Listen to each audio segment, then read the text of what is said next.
Yesus setia. Siapa hadir mendengar firman? Dia sahabat kita dalam segala susahku,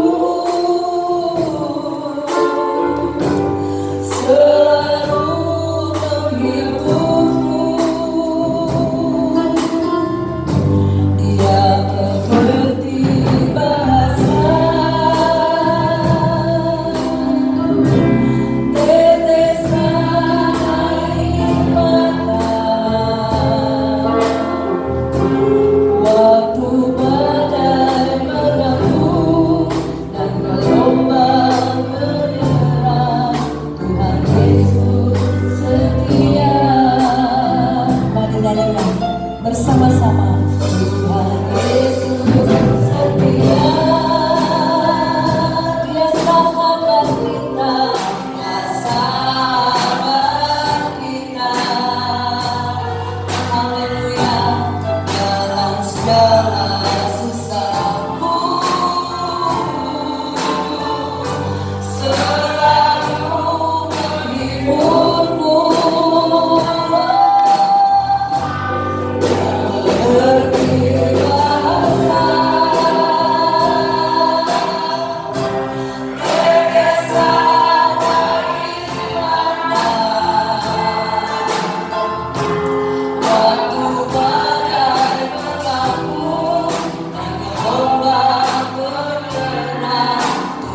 Yesus setia.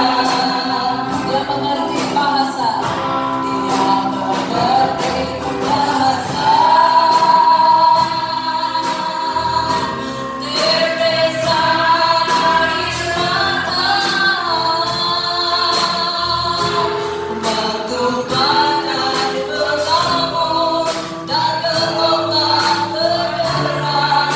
Tuhan Yesus Dia mengerti bahasa, Dia mengerti bahasa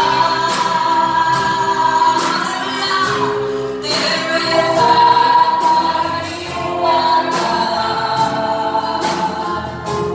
waktu badai berlabuh dan gelombang menyerang. Tuhan Yesus setia. Shalom. Kemarin saya hadir dalam parental meeting, pertemuan orang tua di sekolah anak saya. Saya hadir sudah terlambat, tapi acara itu maksudnya gini, ada acara hiburan berganti-gantian gitu ya saudara. Nah saya datang terlambat karena saya tidak dapat parkir. Saya harus parkir di Naga. Dari Naga saya naik angkot sampai Sandikta ya. 3.500 bayarnya. Ada door prize. Saya lihat nih barang-barang door prize-nya. Ada rice cooker, ada kompor gas, ada mesin cuci. Tiga-tiganya merupakan kebutuhan saya. Sungguh saudara. Nadia, sudah berapa bulan guna masak nasi secara manual? Tidak punya rice cooker? Setengah tahun ada? Ada ya, luar biasa. Waktu saya lihat itu ada 3, karena Sandikta itu punya SMP, SMA, SMK. Jadi disiapkan untuk SMA 1 rice cooker, untuk SMP 1 rice cooker, ada 3, kecuali mesin cuci. Mesin cuci hadiah utama cuma 1. Waktu saya lihat itu, aku harus dapat. Saya minta kecil, rice cooker. Aku mau rice cooker itu Tuhan. Kau tahu aku tidak punya rice cooker. Udah capek masak manual. Terus, apakah doa saya terjawab?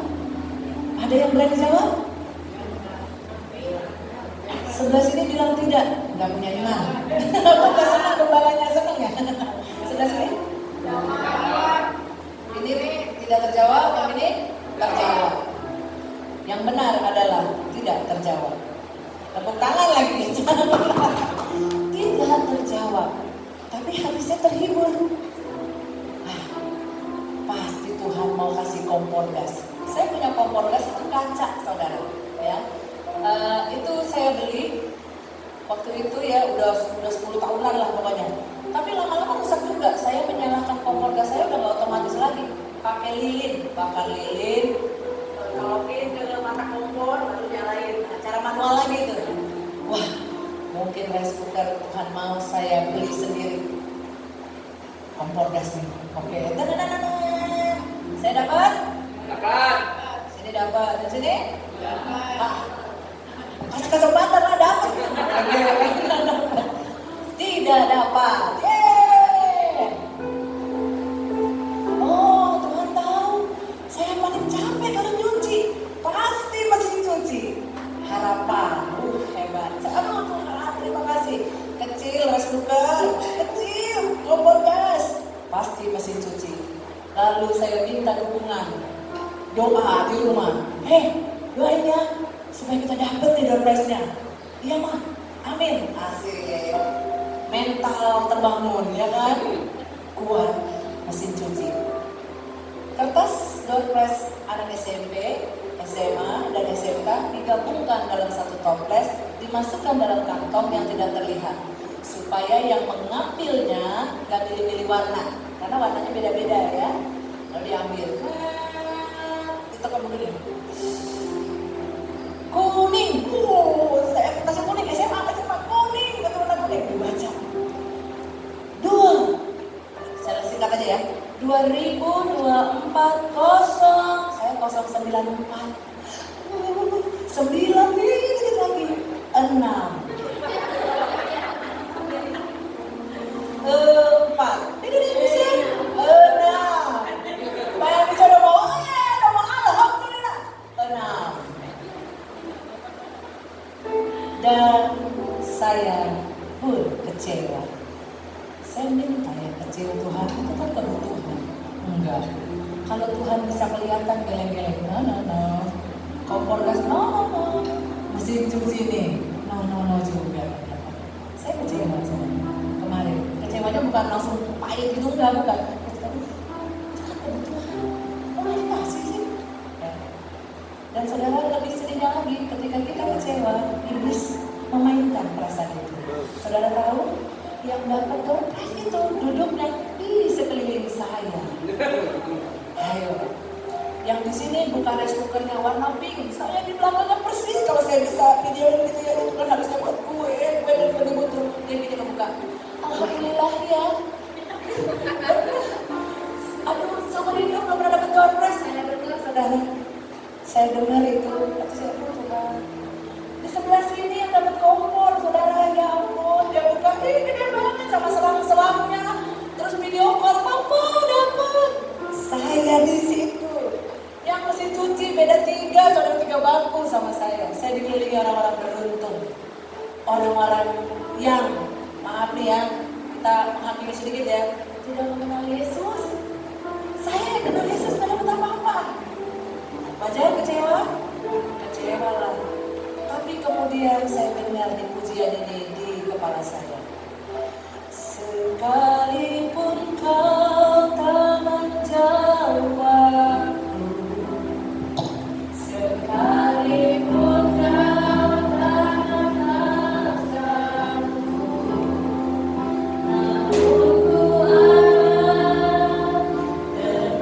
tetap menyembahmu.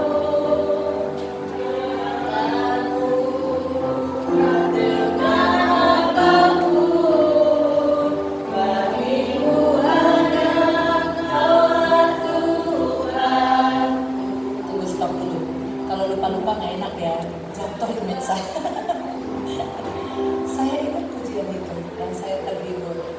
Emang kalau nggak dikasih kenapa? Emang kalau doaku nggak dijawab kenapa? Emang Tuhan berhenti nggak punya cara lain untuk memberkati?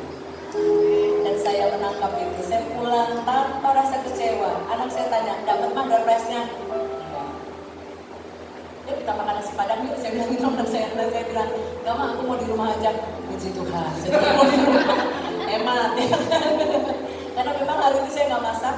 Saya sengaja bangun karena sudah 2 kali Sabtu saya itu tidak libur. Saya sengaja bangun siang. Bangun siang ini saya minta izin sama Tuhan. Tuhan saat itu saya agak siang dikit ya, saya mau bangun siang. Ternyata ada rapat orang tua murid. Jadi saya bangun saya bilang sama anak-anak, kayaknya Bunda nggak bisa dulu ya, kita makan di luar aja lah seadanya, mau warteg mau apa ya lah, sesekali memberkati warung-warung gitu kan. Oke, akhirnya kembali kepada selera asal. Indomie seleraku. Apakah itu selera Anda juga? Ya. Kapan kita makan bareng Indomie? Pertama kasih Indomie boleh kayaknya ya, sesekali ya, boleh lah. Oke.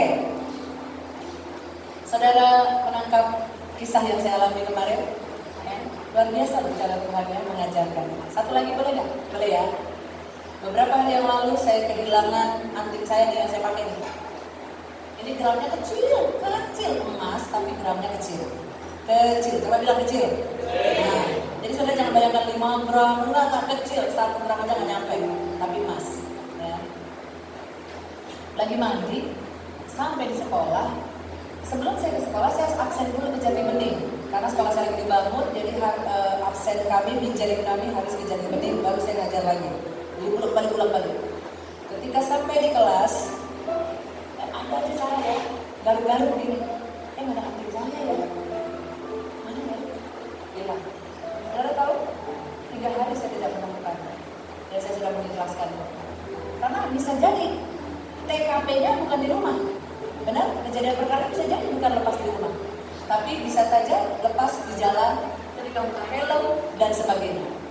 Dan kamar mandi itu punya peraturan SOP di rumah saya, siapapun yang habis mandi harus sikat ke kamar mandi. Supaya orang yang kemudian mandi tidak licin, maksudnya tidak jatuh karena licin. Nah, SOP itu dilakukan. Otomatis kalau di kamar mandi pasti bisa ditemukan dong ketika disikat kamar mandi. Dalam 3 hari tidak ada yang menemukan. Saya copot ini, nggak pakai anting. Saya pakai anting imitasi yang saya punya hadiah dari Anda, beberapa jemaat ada yang ngasih lah, ya saya pakai ke sekolah. Wah baru nih, ujiannya tidak mengenakan pokoknya, kan bukan mas. Hari Sabtu sebelum berangkat ke rapat orang tua, saya mandi. Saya temukan dia di pojok hampir jatuh masuk ke saluran air.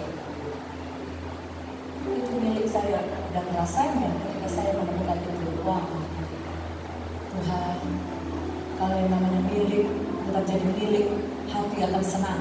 Ketemu lagi.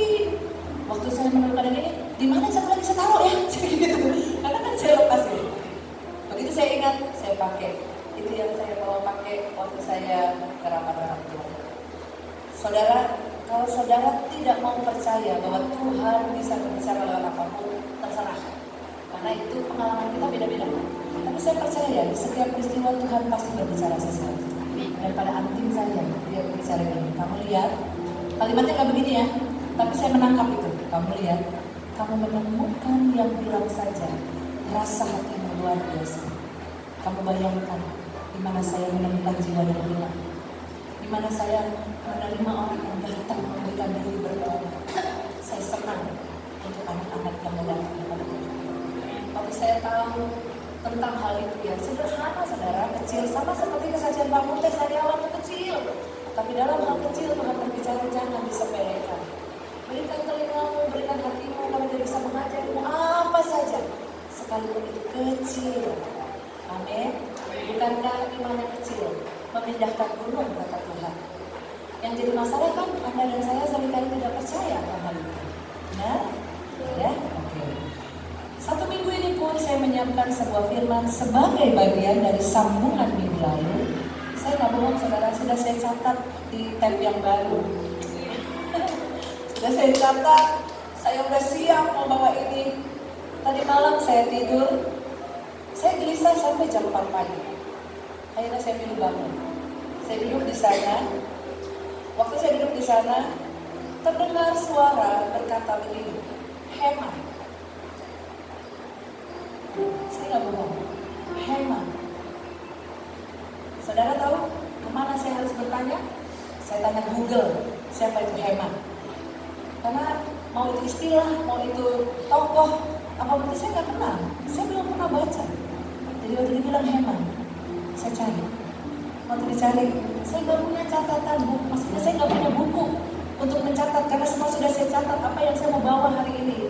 Yang saya mau bawa hari ini itu ada di dalam Matius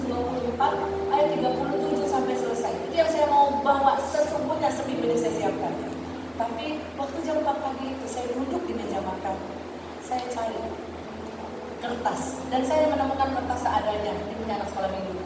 Jadi kalau saya lihat di catatan saya, apa yang Tuhan ajarkan, saya catat saja. Saya mau bawa itu untuk saudara, karena saya percaya, saya mau berbicara, saya mau dipakai Tuhan, harus karena Tuhan yang sampaikan, supaya saya tidak membawakan berita firman Tuhan dari kedatangan saya. Amin. Walaupun saya lebih seret, karena lebih nyambung dengan minggu yang lalu. Tapi kalau Tuhan bilang, bukan itu. Tapi ada waktunya nanti, saya akan sampaikan apa yang sudah saya siapkan. Ya, saudara siap mendengar?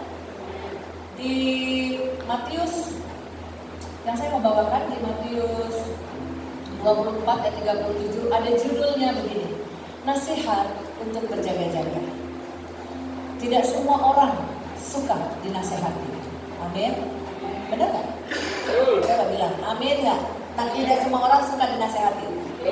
Apalagi kalau yang menasehati kita adalah seseorang yang kurang pintar, kurang secara ekonomi, kurang.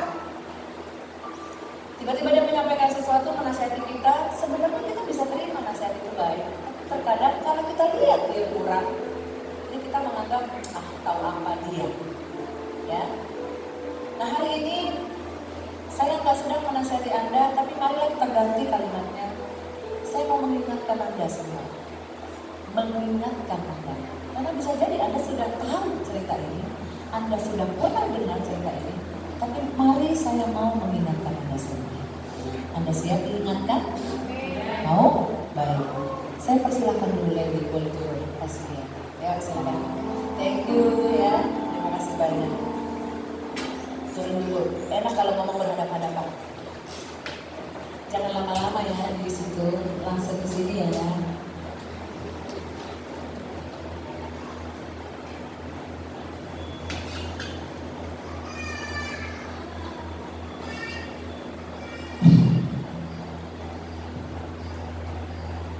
Mari kita buka 1 Tawarik 25.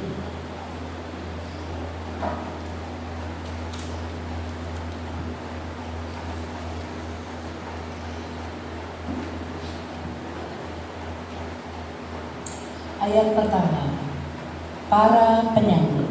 Selanjutnya untuk ibadah Daud dan para panglima menunjuk anak-anak Asaf, anak-anak Heman dan anak-anak Yedutun. Mereka bernubuat dengan diiringi kecapi, gambus dan ceracak. Daftar orang-orang yang bekerja dalam ibadah ini ialah yang berikut. Kita lompat ayat keempat. Dari Heman ialah anak-anak Heman. Itu namanya semua ya saudara ya. Namanya ini ada artinya, tapi saya nanti akan sebutkan di belakang akhir khotbah. Ingatin saya ya. Ayat 5. Mereka ini sekalian adalah anak-anak Heman, pelihat raja. Menurut janji Allah, kata janji di situ dalam terjemahan aslinya adalah firman. Menurut firman Allah untuk meninggikan tanduk kekuatannya. Sebab Allah telah memberikan kepada Heman 14 orang anak laki-laki dan 3 orang anak perempuan. Mereka ini sekalian berada di bawah pimpinan ayah mereka pada waktu menyanyikan nyanyian di rumah Tuhan dengan diiringi ceracap, gambus dan kecapi untuk ibadah di rumah Allah dengan petunjuk raja.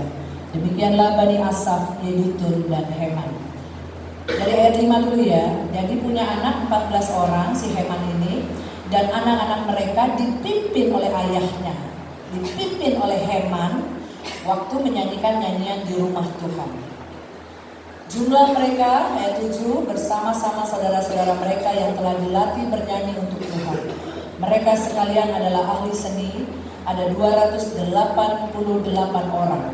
Ayat ke-8, tua dan muda, guru dan murid membuang undi mengenai tugasnya. Ini bicara tentang rumah Tuhan. Di rumah Tuhan tidak ada batas usia. Di rumah Tuhan dari anak-anak sampai tua, di sini dibilang tua dan muda, guru dan murid membuang undi mengenai tugasnya. Anda meskipun sudah tua, jangan berpikir sudah tidak punya potensi lagi di rumah Tuhan. Di rumah Tuhan, Anda yang tua masih berguna. apalagi yang muda. Permasalahannya kita selalu punya alasan untuk menolak apa yang dipercayakan Tuhan kepada kita. Aku masih muda, aku kan udah tua. Betul? Tapi hari ini firman Tuhan berkata, tua dan muda ada di dalam rumah Tuhan. Guru dan murid, artinya mau yang pintar, mau yang belum pintar, semua ada di rumah Tuhan dan punya kegunaan. Amin. Amin. Saudara muda atau tua nih, ada kelompok muda, ada kelompok tua, ketahuilah bahwa Anda berguna. Saudara pernah dengar nama John Sebastian Bach?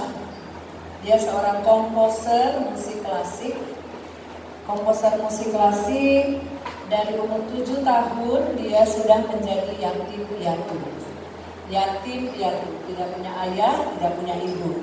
Ada di antara saudara yang tidak punya ayah atau punya ayah tapi tidak merasa punya ayah. Berarti Anda ada di roh yatim, merasa tidak punya ayah sekalipun ada ayah. Atau memang benar-benar udah gak punya ayah. Apapun kondisi tidak punya ayah atau tidak punya ibu, atau merasa tidak punya ayah, merasa tidak punya ibu, John Sebastian Bach adalah seorang yang yatim piatu. Di usia 7 tahun, tapi dia berbakat dalam musik. Di tahun 1700-an, Sebastian Bach ini sekolah Alkitab. Jadi dia juga seorang teolog yang suka musik. Dia bilang bahwa 1 Tawarik 25 dalam penyelidikannya akan firman Tuhan, dia katakan begini di bukunya, bahwa ini, pasal ini adalah pasal di mana menjadi dasar akan puji-pujian gereja. Nanti saya kasih dulu ya, puji-pujian gereja. Itu yang dikatakan oleh Sebastian Bach. Oke, Heman punya arti kata nama setia. Apa saudara? Setia. Setia. Ya. Saya ingin berbicara dua arah dengan Anda. Heman adalah arti kata setia.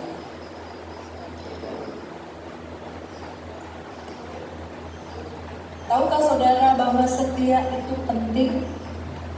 Kalau dalam rumah tangga pasanganmu tidak setia, suami atau istri tidak dalam penjagaan kesetiaan hati mereka, ada yang terluka, kan? Begitupun dengan gereja Tuhan dan Tuhan itu sendiri. Kalau kita sebagai gereja Tuhan tidak setia, ada yang terluka dalam hati Tuhan. Atau kalau kita bicara tentang komunitas kita, ketika Anda tidak setia atau saya tidak setia kepada Anda, ada yang terluka di antara kita. Jadi kalau ada yang tidak setia, pasti ada yang terluka karena menerima ketidaksetiaan Anda. Bisa dipahami? Heman punya arti kata setia. Apa sih? Setia ngapain sih dia? Setia sangat penting karena ketika kita nanti berjumpa dengan Tuhan, Tuhan tidak akan menyambut kita dengan bilang, marilah masuk hai hambaku yang sukses. Marilah masuk hambaku yang senada lawan. Marilah masuk hambaku yang jago nyanyi. No, dia tidak akan bicara itu. Dia katakan dalam perumpamaan tentang hamba yang setia, marilah masuk hambaku yang setia. Nikmatilah apa yang aku punya, karena itu upahmu, bagian dari kesetiaanmu. Hamba yang setia, kita akan disambut oleh Tuhan. Mari masuk hambaku yang setia. Mau apapun yang kita hadapi hari-hari ini atau di masa lalu, kita akan dibilang hamba yang setia. Dan menjadi setia tidak semua orang bisa melakukannya. Heman menjadi suara yang saya dengar pagi itu di meja makan pastornya. Dan saya percaya Heman adalah gambaran yang Tuhan mau untuk kita lakukan. Hiduplah seperti Heman. Heman setia. Mari saudara dan saya tetap setia.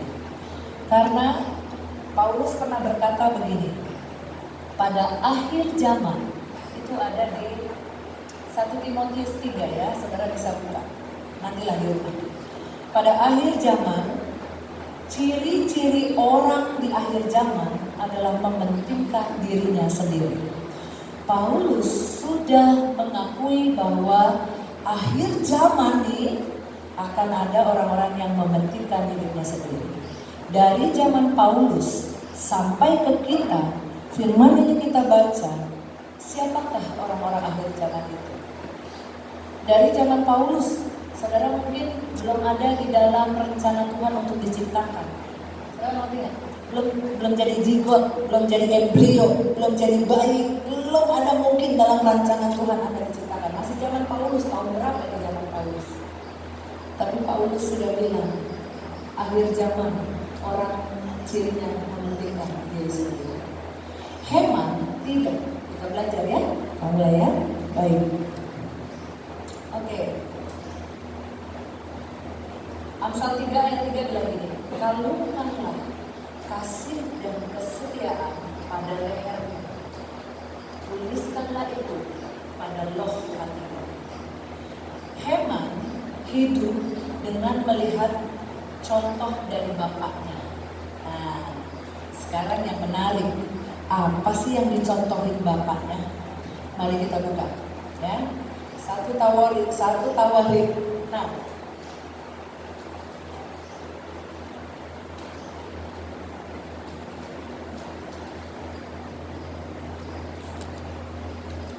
Kalau tadi kita baca di 1 Tawarik 25, 14 anak Heman mencontoh bapaknya dalam menyanyikan pujian di rumah Tuhan.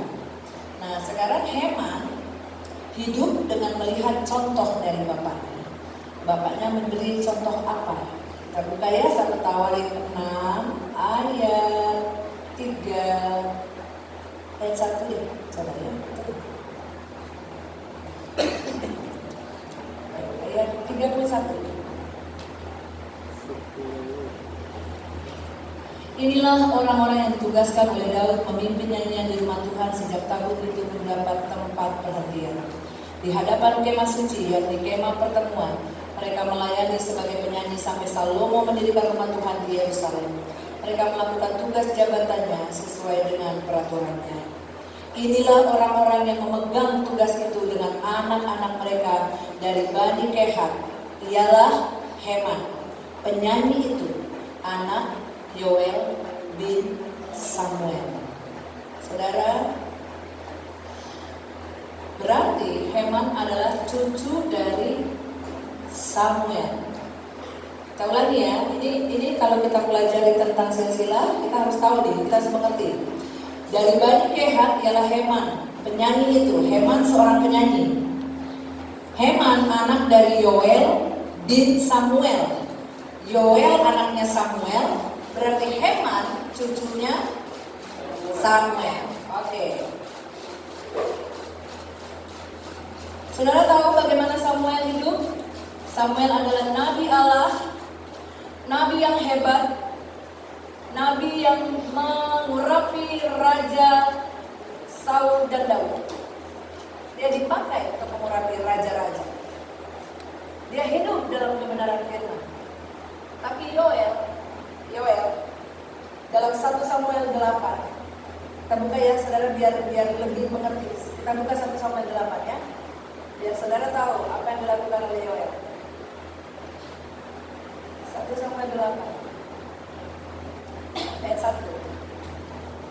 Setelah Samuel menjadi tua, diangkatnya anak-anaknya laki-laki menjadi hakim atas orang Israel. Nama anaknya yang sulung ialah Yoel, dan nama anak yang kedua ialah Abia. Keduanya menjadi hakim di Berseba. Dengar baik. Tetapi anak-anaknya itu, Yoel dan Abia, tidak hidup seperti Samuel. Tidak hidup seperti Samuel. Mereka mengejar laba, menerima suap, dan memutarbalikkan keadaan. Tadi saya bilang, Heman hidup dengan melihat cara hidup ayahnya. Cara hidup yang baik atau tidak? Cara hidup baik atau tidak? Ayo ulangi ya, saudara masih belum tangkap ya. Kita ulangi ya. Heman hidup melihat ayahnya, karena dia hidup sama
Suatu kali mama dan bapak saya bertengkar.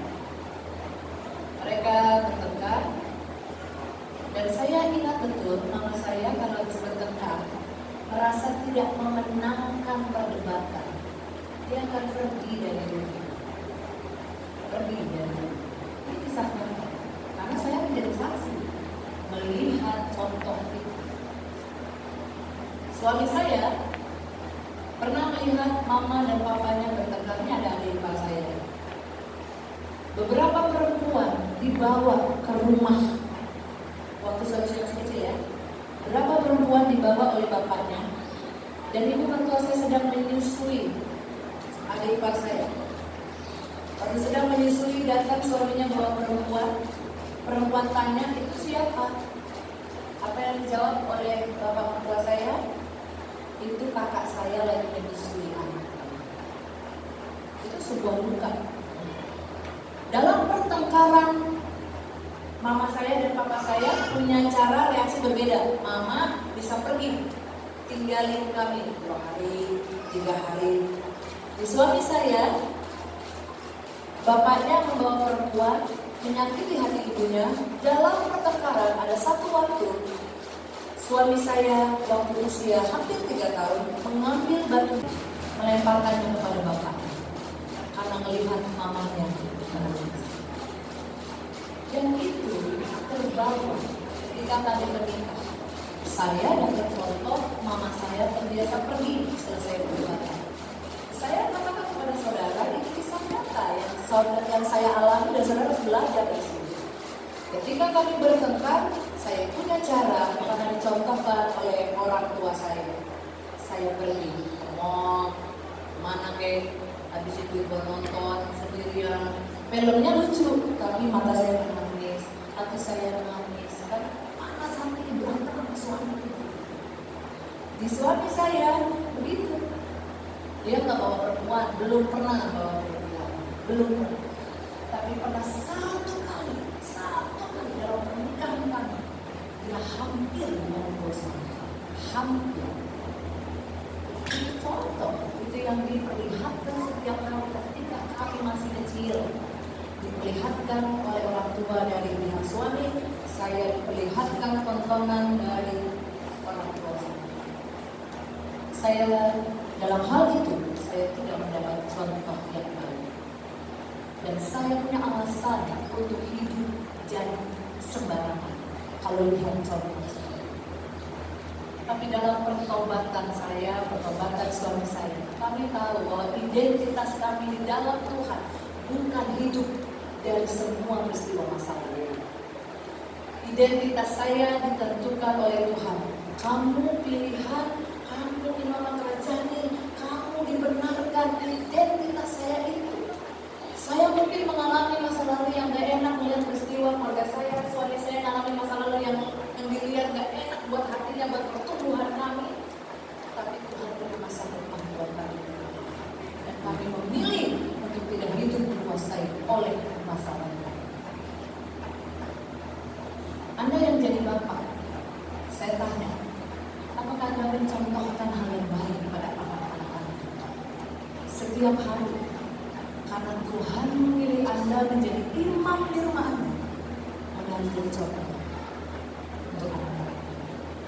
Percayakah Anda beberapa pelayan di tempat ini kehilangan figur ayahnya. Kehilangan.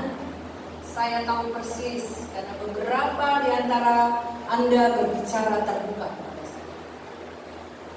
Dan dalam kehilangan itu, saya juga tahu pengalaman Anda mungkin mencari sosok, mencari figur, nggak pernah ketemu. Dengar klien-klien yang pernah cerita bahwa Anda kehilangan sosok bapak. Dengar. Kenyataannya dalam komunitas kita, akhirnya Anda juga kehilangan bapak rohani. Bapak gembala pergi bukan? Benar? Tadinya dia bisa jadi contoh kan? Untuk pertumbuhan Anda ketika Anda tidak menerima contoh dari bapak fisik Anda. Ada bapak gembala, kita bisa mencontoh dia. Mungkin begitu. Tapi kenyataannya Tuhan ambil itu. Adakah di pikiran Anda ketika bapak rohani, bapak gembala dipanggil pulang, Anda berpikir bahwa akhirnya ujung-ujung Anda hanya punya Bapa di surga. Dan Bapa di surga mencontohkan apa untuk dirimu? Kalau hari ini engkau tidak bisa melakukan seperti yang Bapa surga mau, berarti ada hal yang salah dalam hidupmu. Ada hal yang ngacok dalam hidupmu. Ada hal yang tidak dalam track Tuhan. Heman melihat bapaknya kayak begitu. Mazmur 88 itu adalah nyanyian hati Heman. Ada kalimat berbunyi seperti ini. Aku tertindas sejak kecil. Karena bapaknya mengejar laba, otomatis tidak akan memperhatikan pertumbuhan anaknya. Dan dia menulis di Mazmur 88. Saudara baca, saudara bisa menangis. Itu cerita hati anak kecil. Anda mungkin gak dapat contoh dari Bapak, Anda menjerit mungkin dalam keseharian Anda. Atau mungkin menjerit ketika melihat ada orang lain dicontohin sama Bapaknya, aku bagus banget. Dan Anda mungkin gak dapat itu dari mana-mana. Ada yang kosong di sini tapi seringkali tidak kita sadari. Bagi bapak-bapak yang ada di sini, firman ini bukan hanya bicara dengan Anda. Karena tadi Alkitab bilang tua dan muda yang ada dalam rumah Tuhan berguna mendengar firman Tuhan. Kalau Anda dilukai oleh seseorang yang tidak bisa dijadikan figur di rumah Anda, jangan hidup dari apa yang Anda lihat. Jangan jadikan figur yang tidak bisa Anda contoh itu sumber kekecewaanmu sampai kau tidak bisa melakukan apa-apa lagi. Jangan jadikan dia satu-satunya. Kalau lo begitu ya gue begini. Kalau lo begini baru gue begitu. Saudara tak akan pernah bisa maju, percayalah.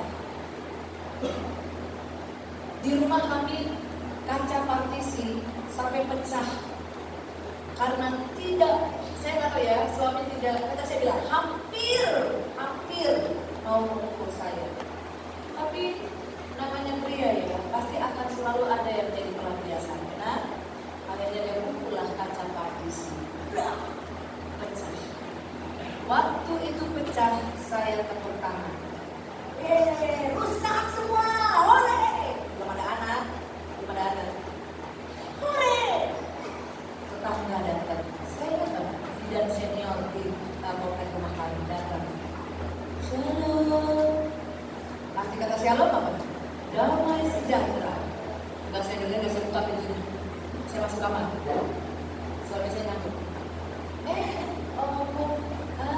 Permisi. Apa tadi itu yang bunyi? Tetangga tuh. Masuk. Aduh, kalian baru menikah, kenapa begini? Apa yang terjadi? Dia menasihati kami. Saya dipanggil, kami duduk. Duduknya jauh-jauhan, kan hati panas. Jauh-jauhan, biar ada orang gitu. Dia menasihati. Dia mengajari kepada kami bahwa tidak ada perkara yang besar sesungguhnya dalam pernikahan. Karena di dalam pernikahan, suka tidak suka, semua terbuka. Semua terbuka. Kalau kita bilang Anda telanjang bersama istri Anda, tidak ada yang terbuka. Semua terbuka.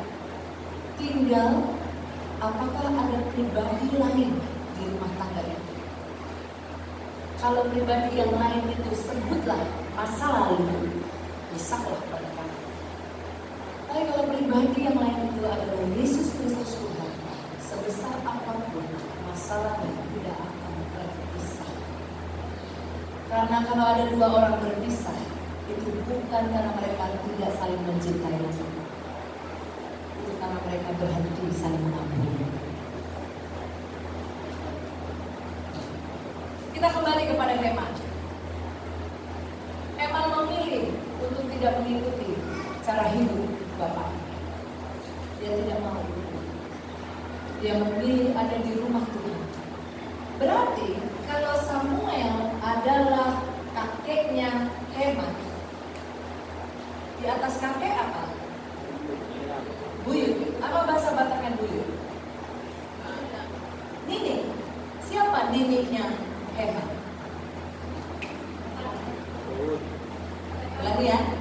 Samuel adalah kakeknya Heman. Kalau Samuel kakeknya Heman, siapa yang ada di atas Samuel? Ya,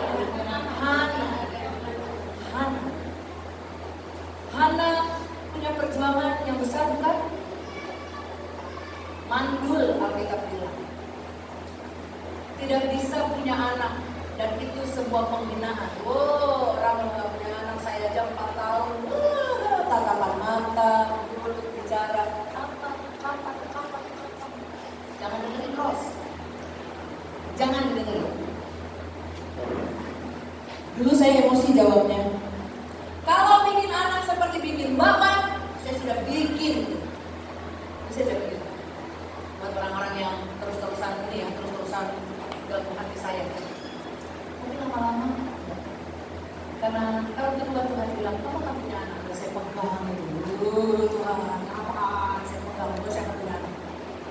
Oke, nininya adalah Hana. Hana meminta Samuel di dalam doa. Saudara tahu, kalau orang berdoa, dia bisa mengucapkan apa saja. Sampai Imam Eli aja bilang, dia kan perempuan mabuk. Nah, saya percaya waktu dia berdoa, selain minta anak, dia pasti bilang, saya yakin, karena saya begitu. Tuhan, saya minta anak kok. Kalau nanti saya punya anak, saya akan serahkan dia kepadamu Tuhan, supaya keturunannya Tuhan merajai bumi. Supaya keturunan anak saya Tuhan gini. Karena ketika saya sudah tidak ada, nama saya akan diceritakan lewat anak saya dan keturunannya. Doa saya percaya Hana juga begitu. Jadi, waktu Hana berdoa, dia dapat Samuel jadi nabi besar, Tuhan sedang menjawab doanya. Benar? Tuhan sedang menjawab doanya. Kamu dapat nabi dari hasil doamu. Samuel punya anak, tapi Yoel tidak ikuti gaya hidup Samuel yang ada di dalam Tuhan. Nah, saya percaya doa Hana tidak pernah mengalami expired. Doa Hana terus sampai ke keturunannya, sampai di Heman. Dan Heman adalah hasil doa dari nininya. Kalau saudara ada di tempat ini, memilih bisa duduk datang ibadah atau menanamkan diri di lembah pujian, saya percaya ada orang yang berdoa buat Anda. Kalau ada suami yang memilih tetap bisa duduk tenang beribadah, ada istrimu yang mendoakan engkau. Kalau suami ada dalam kondisi gelisah atau di dalam perjalanan Anda tidak bisa berpikir dengan tenang, tiba-tiba Anda bisa berhenti dan mengingat Tuhan karena ada orang yang berdoa untuk Anda. Entah itu istri yang berdoa, entah itu anakmu yang lagi ingat doain bapak, entah itu nenek moyang yang berdoa. Tingkat keberhasilan kita beda-beda. Saya percaya bapak saya itu bukan penyembah Tuhan, bapak saya itu penyembah begu ganja. Saya nggak tahu siapa itu begu ganja. Bapak saya punya ilmu sampai bisa terbang. Tapi saya percaya doa di atasnya membuat saya dan semua keturunan bapak saya mengenal Tuhan. Jadi kalau Anda ada di sini, Anda hasil doa seseorang. Kalau Anda berhasil, Anda hasil dari doa seseorang. Mungkin bapak ibu tidak memberikan contoh yang baik, tapi mungkin omongmu berdoa untuk kita. Mungkin kita menganggap nggak kedengaran doa omong. Mungkin kita menganggap seperti itu. Heman juga tak kenal sama Hana, tidak kenal. Tapi Hana setiap hari datang ke rumah Tuhan, minta keturunan. Apakah keturunan hanya sebatas anak saja? Tidak. Keturunan itu generasi.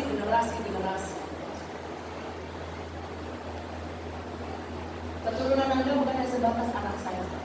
Itu makanya apa yang Anda tabur tidak dinikmati oleh Anda, keturunan yang akan dinikmati.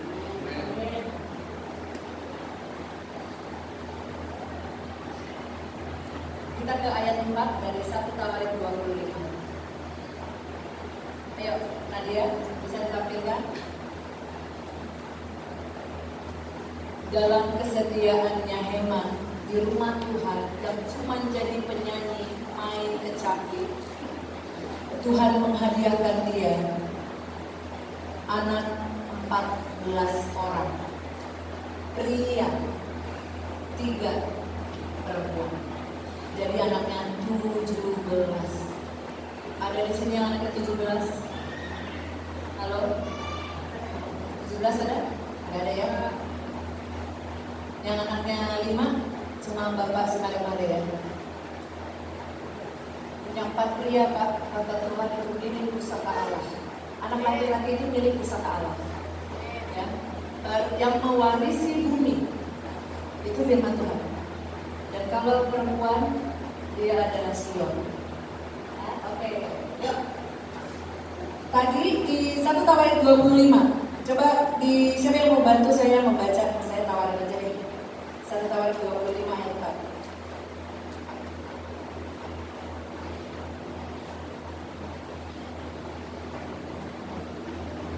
4. Dari Heman, Bukia dipuji oleh Allah. Matanya, aku telah menerima karunia Allah. Uziel, saudara baca ya. Sepuel, Yerimot, ini semua arti nama anak-anaknya. Hananya, Hanani, lihat nama neneknya dimasukin. Hananya, Hanani, Eliata, Gidalti, Romantinezer, Yosbekasa, Maloti, Hotir, dan Mahaziot. Kalau dirangkai, dipuji oleh Allah, aku telah menerima karunia Allah dan kuasa dari Allah. Kembalilah kepadaku, oh Allah, dan biar ditinggikan. Allah telah menunjukkan kasih karunia dan Allah membuatku berterima kasih. Allah datang kepadaku dan aku memuliakan penolongku yang tertinggi. Waktu mengalami kesulitan aku berkata, ada kelimpahan penglihatan. Dan Tuhan menganugerahi dia menjadi pelihat raja. Daud tidak akan bergerak kemanapun sebelum Heman mendapat penglihatan dari Tuhan. Hebat orang yang setia.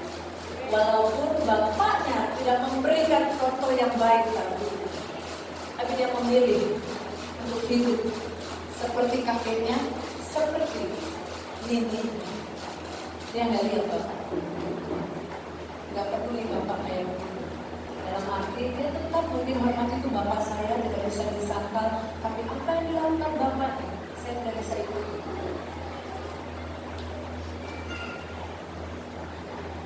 Dan tantangan buat saudara semua di tempat ini, Anda yang jadi ayah, Anda yang jadi ibu, Anda yang jadi anak, atau suatu hari nanti kau akan menjadi orang tua, siapapun Anda tua dan muda.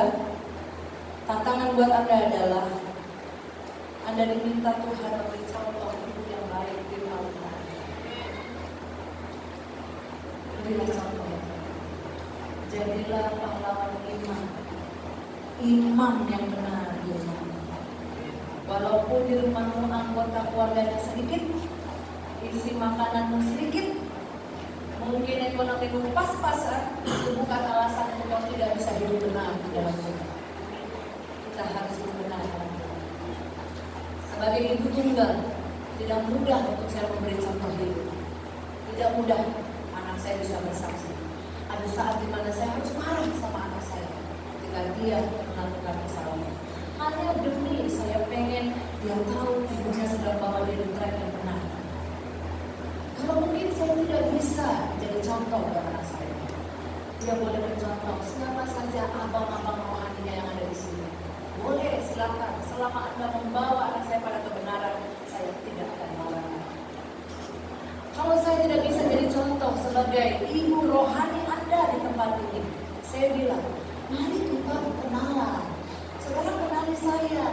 Kalau mulut saya tiba-tiba marah, apakah hati saya menjadi musuh buat saudara semua? Ketika saya bicara kebenaran, apakah saya menjadi musuh yang berlawanan dengan Anda? Saya tidak punya tujuan buruk buat hidup Anda. Yang saya inginkan, mari kita jalan dalam kebenaran Tuhan. Karena upah kesetiaan sangat jauh berbeda dengan upah bekerja. Upah bekerja itu dengan apa yang Anda kerjakan. Kamu kerjain ngepel, upahmu upah tukang ngepel. Saudara ngerti? Kamu cuci baju, upahmu ya upah cuci baju.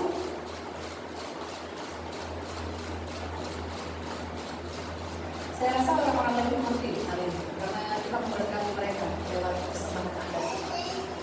Saya bilang, kalau kamu cuma bekerja,